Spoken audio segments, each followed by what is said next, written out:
In the first desperate months of the Second World War, as Europe fell rapidly under Axis control, a silent struggle unfolded beneath the surface of the world's oceans. Few people today realize just how crucial and how perilous these underwater missions truly were. By late 1939, the Royal Navy Submarine Service, often overshadowed by the more famous surface fleets and air campaigns, found itself thrust into a new kind of war, a hidden conflict defined by stealth, secrecy, and fatal uncertainty. It was here, in the cold, pressure-crushed depths, that some of the most enduring mysteries of Britain's wartime history were born. For the crews of these submarines, danger was an ever-present companion. A single miscalculation could send a boat into a minefield. A stray sonar ping from an enemy destroyer could trigger a deadly pursuit. Mechanical failures, invisible leaks, battery fires, and unpredictable weather systems all combined to create an environment where survival depended on precision, discipline, and a degree of luck no one was comfortable admitting aloud. And yet, despite these odds, the Royal Navy relied heavily on its submarines. They were tasked with reconnaissance, mine-laying, shadowing Axis convoys, inserting commandos, and intercepting Italian and German supply lines. Every mission carried risk. Some would simply never return. By early 1940, British command at the Admiralty was already grappling with an unsettling pattern. Submarines were vanishing without distress calls, without debris, and often without enemy claims to their destruction. In official reports, these cases were listed under a vague and chilling label: overdue, presumed lost. Each disappearance triggered a flurry of internal investigations, cross-referenced enemy logs, and interrogations of any captured Axis crewmen. Yet the answers rarely matched the questions. In some cases, Italian or German naval records showed no engagements in the region at the time of loss. In others, enemy claims contradicted known patrol routes. The deeper analysts dug, the more the inconsistencies grew. The men inside these submarines lived with the knowledge that if anything went wrong, their fates would likely remain unknown. Inside the narrow steel hulls, often less than 10 feet across, crews of 50 to 60 men worked in shifts to maintain silent running. Journal entries from surviving submariners often spoke of the constant tension, the sweat running down their backs during depth charge attacks, the stale air after days submerged, the machine oil scent that permeated every corner of the boat. When disaster struck, there was rarely time to signal the surface. A single explosion or catastrophic hull breach could erase an entire crew in seconds. One surviving document from a Royal Navy officer, Commander Rupert Lonsdale of HMS Seal, described the psychological burden. A submarine's greatest enemy is not always a destroyer or mine. It is the silence, the dreadful certainty that, should the hull give way, not a soul will ever tell our story. For many families, this quote captured the truth of Britain's missing submarines. Husbands, sons, and brothers departed on missions and simply never came home. The Admiralty sent letters of condolences with the phrase "lost on patrol," but rarely provided details, for there were none to give. The growing list of vanished submarines forced naval intelligence to confront uncomfortable possibilities. Were German U-boats using new tactics not yet understood by Allied analysts? Were Italian minefields incorrectly charted or far larger than reported? Were mechanical defects more widespread than engineering teams admitted? Or, perhaps most unsettling of all, were some losses the result of navigational errors or miscommunication? The answers were unclear, and the war provided little time for reflection. As 1940 bled into 1941, British Naval Command recognized the need for a more systematic review of submarine operations. Reports were compiled, patrol logs analyzed, and all surviving officers were interviewed.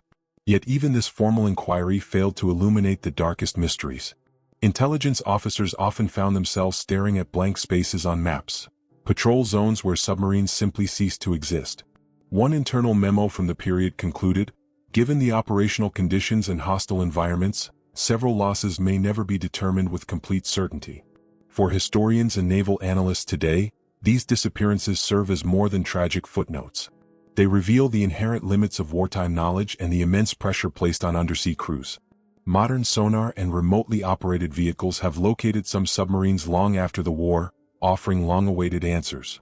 But others remain unaccounted for, their wrecks untouched and their final moments sealed by the ocean. This is where our journey begins, not with what is known, but with what has eluded discovery for more than 80 years. In the chapters ahead, we explore 5 of the most mysterious British submarine disappearances of the Second World War. Each is a story of bravery, uncertainty, and the invisible dangers that define the undersea battlefield. And as we dive into the fate of the first submarine, HMS Regulus, the mystery only deepens. In the winter of 1940, as British forces fought to contain Axis expansion across the Mediterranean, one vessel quietly sailed from Malta on what should have been a routine operational assignment. That submarine was HMS Regulus, an aging but capable R-class boat tasked primarily with covert mine-laying. Few outside naval circles remember her name today, yet her disappearance remains one of the most perplexing losses suffered by the Royal Navy. What should have been a straightforward mission ended instead in silence, an absence that still raises questions 8 decades later.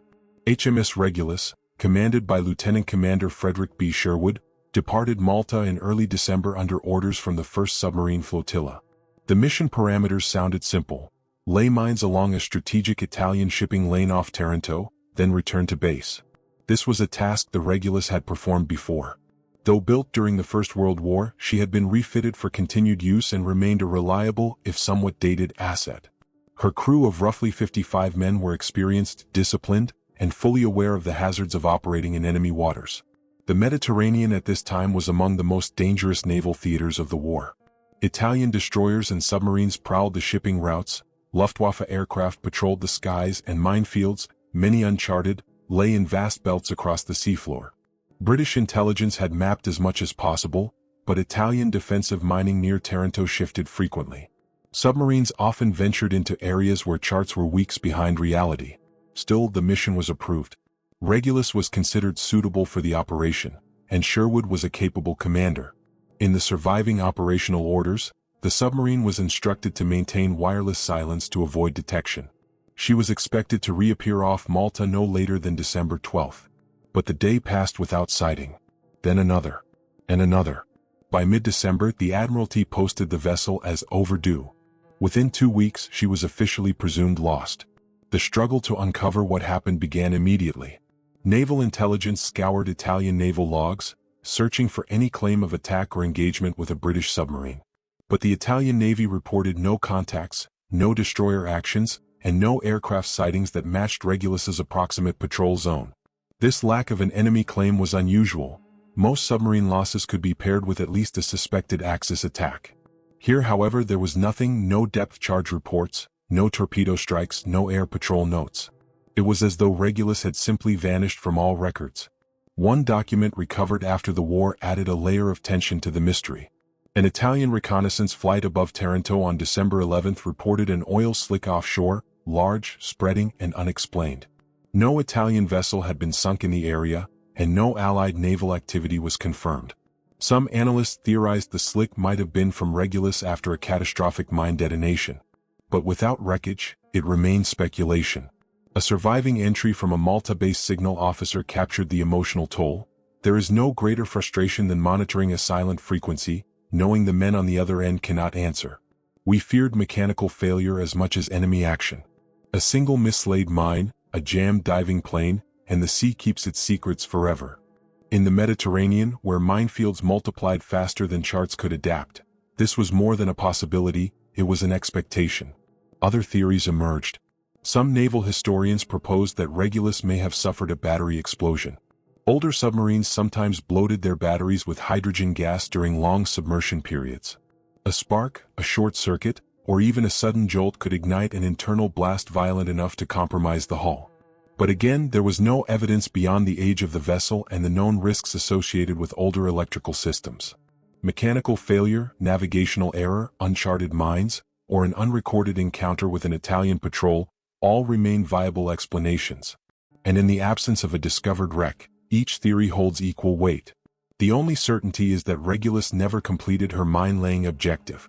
Her mines were never found. No subsequent detonations occurred along the intended deployment route. What remains most striking about the Regulus mystery is the complete lack of wartime documentation surrounding her loss.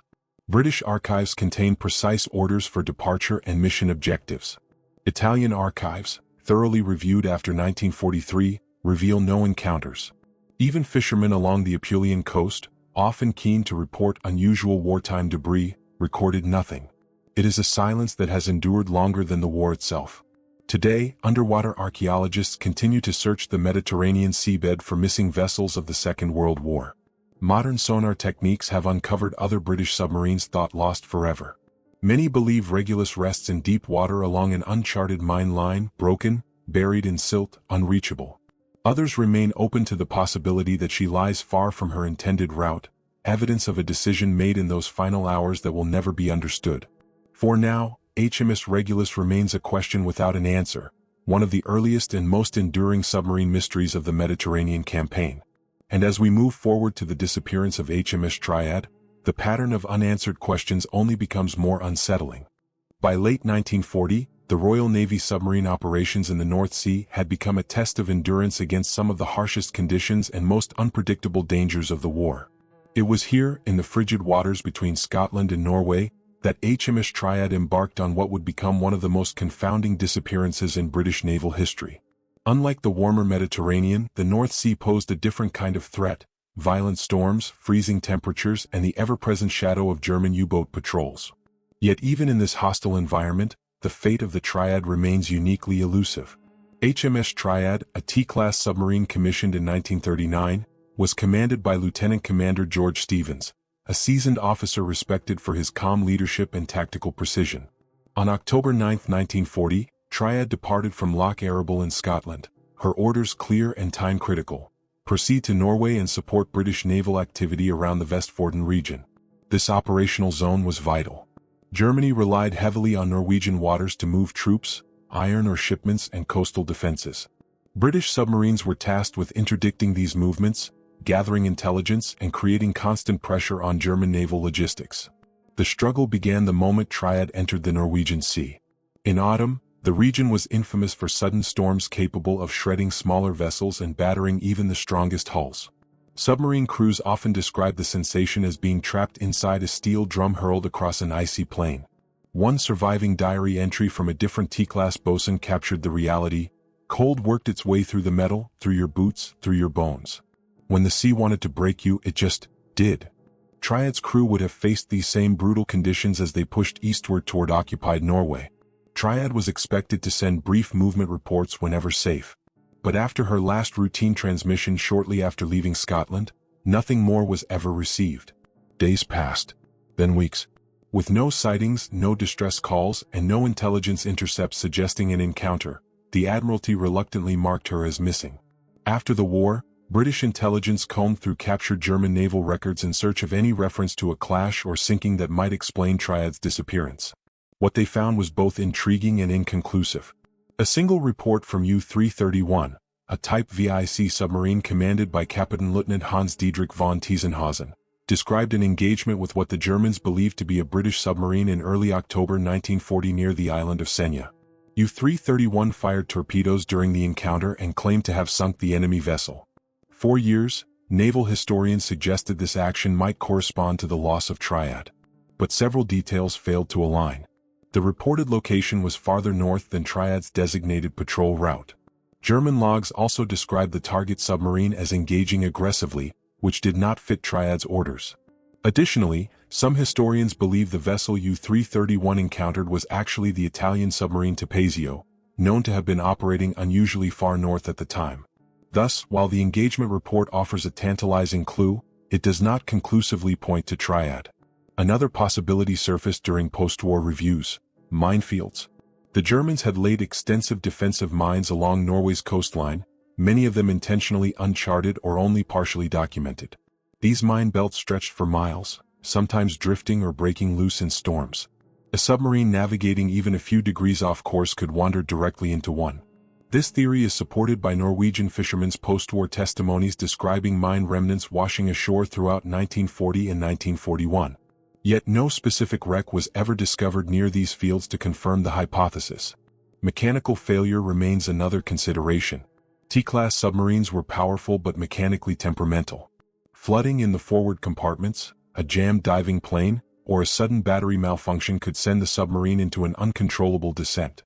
In the extreme depths off Norway, some plunging below 1,000 meters, a structural collapse would leave no survivors, no debris, and no trace. What makes Triad's disappearance particularly haunting is the absence of any closing chapter. Many British submarines lost in World War II were eventually located decades later. Wrecks such as HMS Tarpon and HMS Oxley gave historians vital clues about the events surrounding their loss. But Triad remains unaccounted for, hidden somewhere in vast, icy depths. Modern sonar surveys of the region have been limited by poor weather conditions and the rugged underwater terrain. Entire ridges and trenches remain unmapped. There is a quiet, human dimension beneath these operational mysteries.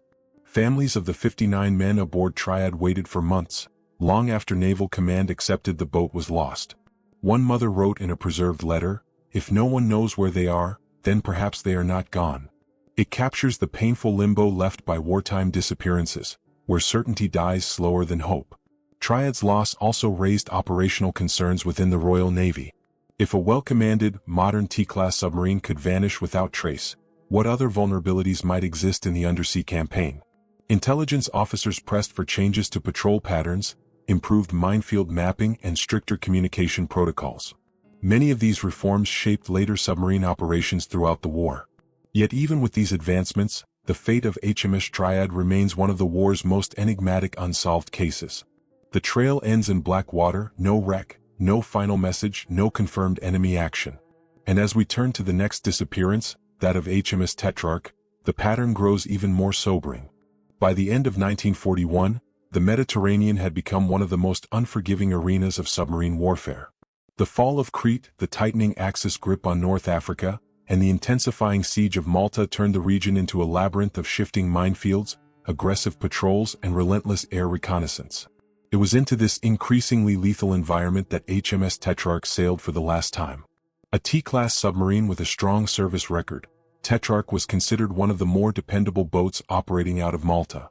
Yet within days of her departure, she vanished without a trace, leaving behind one of the most unsettling mysteries of the wartime undersea campaign. HMS Tetrarch, under the command of Lieutenant Commander Philip Francis Grenfell, left Malta on October 26, 1941 after completing a patrol in the Tyrrhenian Sea. She had performed well, narrowly avoiding Italian destroyers and successfully gathering intelligence on enemy convoy routes. Her new orders were straightforward: transit eastward, lay a pattern of mines in the waters off Capo Negro, Sicily, and then continue back toward Alexandria. She was last sighted leaving Malta on October 27, making her way into the night. No one knew it then, but this would be the final confirmed glimpse of the submarine and her crew of 64 men. The struggle for Tetrarch began the moment she entered the waters north of Malta.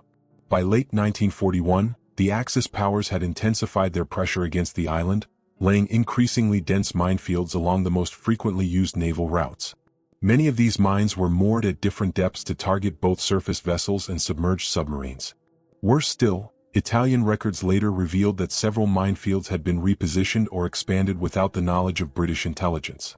As a result, even the best navigators were operating with charts that lagged days or even weeks behind real mine deployments. Surviving patrol logs from other Malta-based submarines describe the tension of operating in this environment.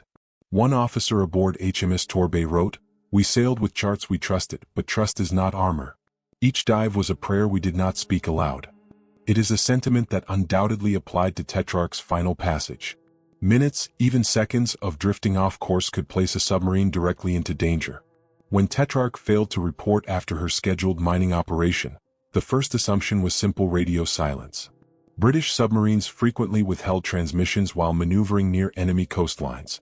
But as days turned into a week, concern mounted. An Admiralty message dated November 7, 1941 reads with clipped understatement, "Tetrarch now overdue. Last known position, west of Sicily. Cause of loss unknown." Still, no enemy claims surfaced.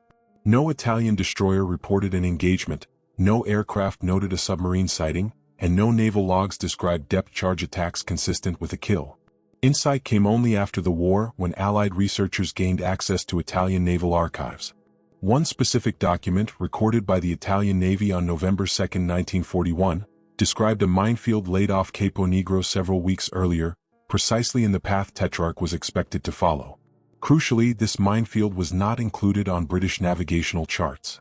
Naval analysts reviewing the file concluded that Tetrarch likely struck one of these mines while either approaching or exiting her assigned mine-laying zone. A single explosion, intense enough to breach the forward compartments, would have sent the submarine to the seafloor within seconds. There would have been no time for a distress signal. Yet even with this post-war revelation, some questions remained unresolved. The exact placement of the minefield did not perfectly match the projected route Tetrarch was expected to take. Had she deviated? Did strong currents or navigational drift push her into danger? Or had her orders compelled her closer to the shoreline than initial plans suggested? The lack of a wreck left no definitive answers. Some naval experts have also suggested the possibility of mechanical failure. T-class submarines, powerful but mechanically complex, occasionally suffered problems with their diving planes, ballast systems, or battery chambers. A malfunction during a nighttime approach to the coastline could easily have forced Tetrarch into shallow, mined waters. Still, this theory lacks supporting documentation and remains speculative. What makes the disappearance especially painful is the human dimension woven into the technical mystery. Tetrarch had built a reputation as a dependable asset. Her crew had already endured intense combat patrols and survived near-fatal encounters.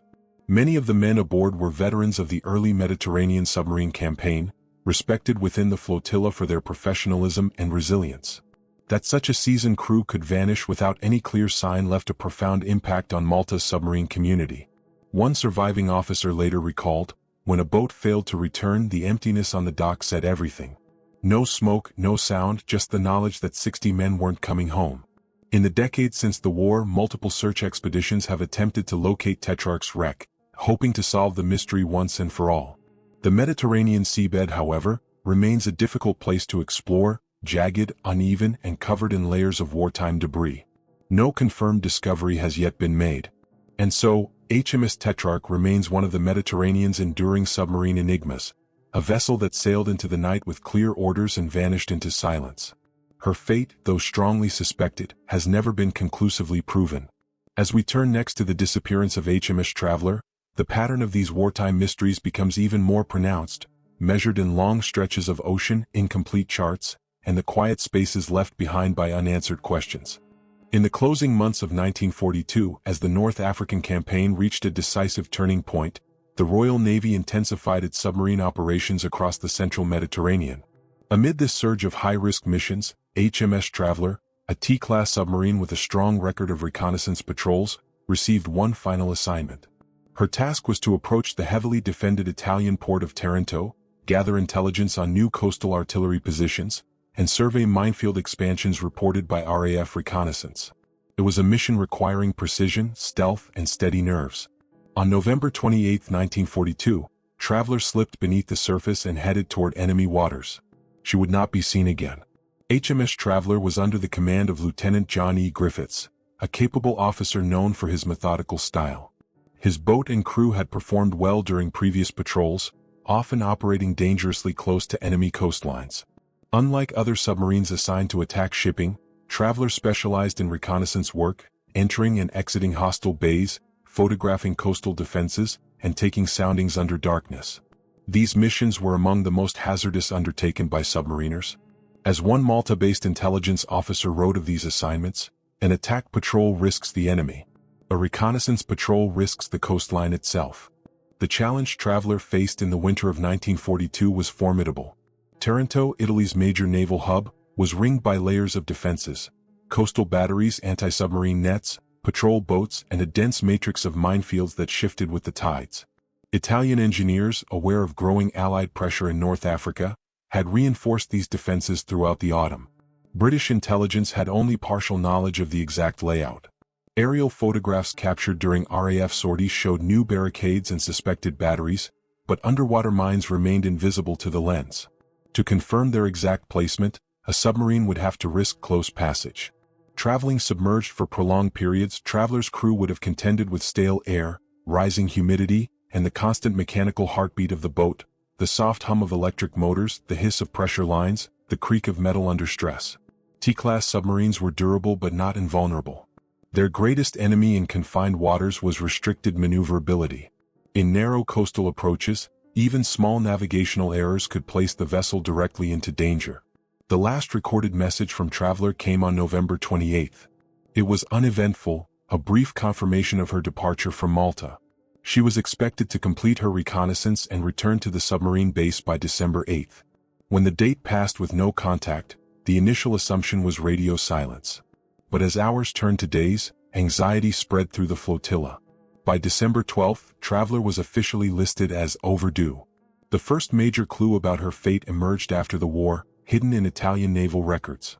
On December 4, 1942, Italian anti-submarine forces reported intercepting a large underwater explosion in the Bay of Taranto. The source was unknown at the time and no debris was recovered. Analysts later concluded that the explosion likely indicated a mine detonation, powerful, sudden, and fatal beneath the surface.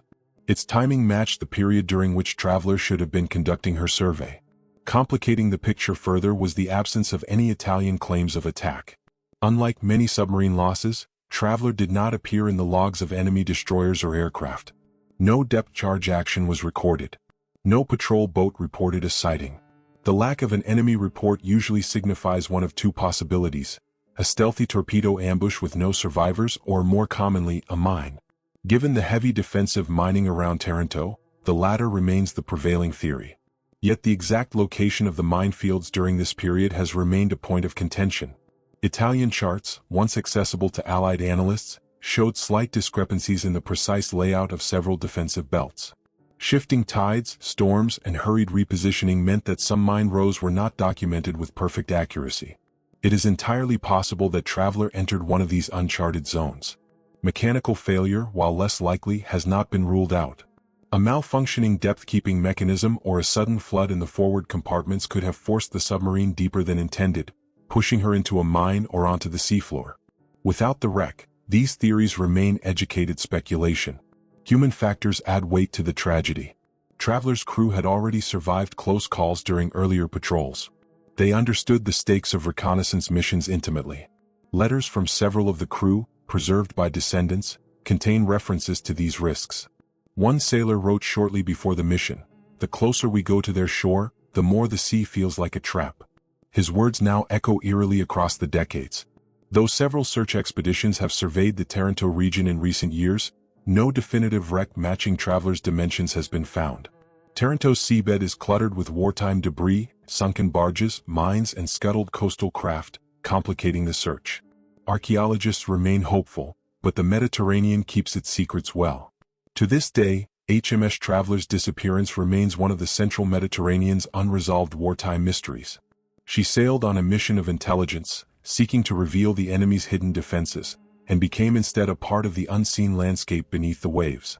And as we move to the sixth and final part of this journey, we look at the broader implications of these losses, and why many of these submarines, Traveler among them, may never be found. By the final years of World War II, the Royal Navy had endured some of the most punishing undersea losses in its history. Boats that had once returned battered but triumphant were now failing to return at all. And as 1945 approached, a sobering reality set in. Many of the submarines lost earlier in the war, vessels like HMS Regulus, HMS Triad, HMS Tetrarch, and HMS Traveler, remained unaccounted for. Their stories, buried somewhere beneath thousands of square miles of ocean, had become symbols of a hidden front in a global conflict. With the guns falling silent across Europe, the Admiralty faced a new mission: to understand what had happened to these missing boats and to piece together the fragments left behind in coded logs, enemy records, and fading wartime memories. The challenge was immense. Submarine warfare, by nature, left few witnesses. Crews operated in strict radio silence, often far from friendly vessels. Enemy patrols seldom knew exactly what they had engaged, and underwater explosions gave no surface trace. The struggle for answers began in war rooms and intelligence offices across London, Malta, and Alexandria. Staff officers pinned maps to walls, cross-referencing patrol routes, tide charts, and known enemy minefields.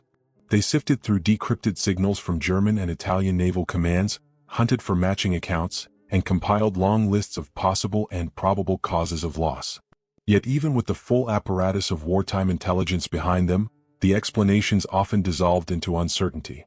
One Admiralty report written in late 1945 captured the difficulty with quiet honesty. In many cases, no final determination may be reached. The sea, while a barrier to the enemy, is also a barrier to knowledge. This was not an admission of failure but a recognition of the inherent limits of wartime record-keeping and the unforgiving nature of the deep. Insight began to emerge only after the war, when Allied interrogators questioned German and Italian naval officers. Their accounts helped fill in missing elements, sightings, patrol patterns, mining operations, and possible engagements. But these testimonies came with their own complications. Enemy officers relied on their own logs and memories, often recorded under stress or with incomplete information. Some mines had been laid secretly, others were deployed hastily during retreats. Patrol boats sometimes reported explosions with no confirmed target. The puzzle pieces rarely aligned perfectly. Yet even partial insights held value.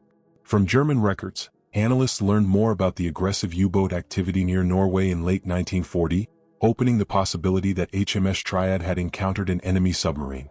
Italian files revealed uncharted or expanded minefields along Sicily and Taranto, casting new light on the likely fates of HMS Tetrarch and HMS Traveller.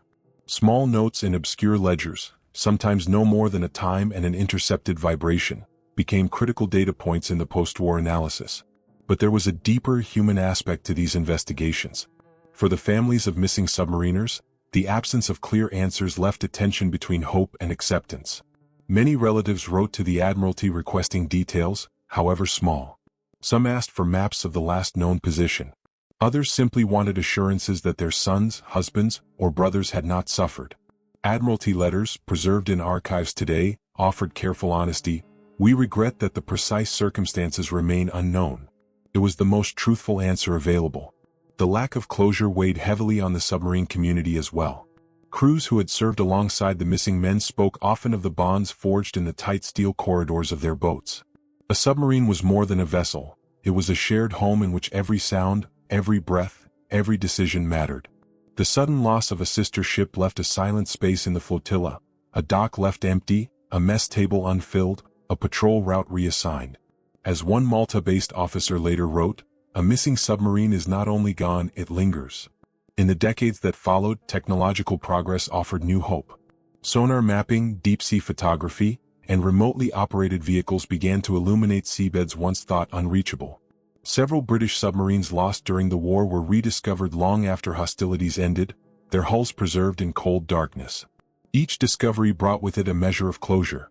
A bow ruptured by a mine, a conning tower collapsed by depth charges, a silent interior still filled with the equipment left behind in 1941 or 1942.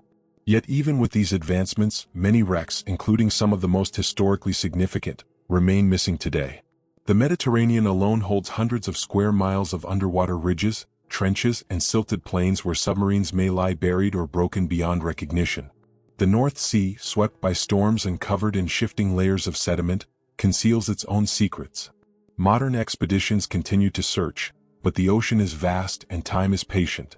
The loss of Britain's most mysterious submarines reflects a broader truth about undersea warfare. Much of it unfolded far from sight, without the drama of surface battles or the witness accounts of infantry engagements. It was a conflict fought in silence, where steel met pressure and men navigated the edge between strategy and survival. The mysteries left behind, the unsolved disappearances and unanswered questions, remain part of this legacy. And so, as we look back on the fates of HMS Regulus, HMS Triad, HMS Tetrarch, HMS Traveller, and others like them, we recognize more than just the tragedy of their loss. We see a testament to the courage of the submariners who faced immense danger without the promise of recognition. Their final missions, though shrouded in mystery, remain vital chapters in the story of the war beneath the waves. Today, these submarines rest somewhere in the deep, silent memorials to the men who served within them and reminders that even in the age of advanced technology, some wartime stories remain locked beneath the sea.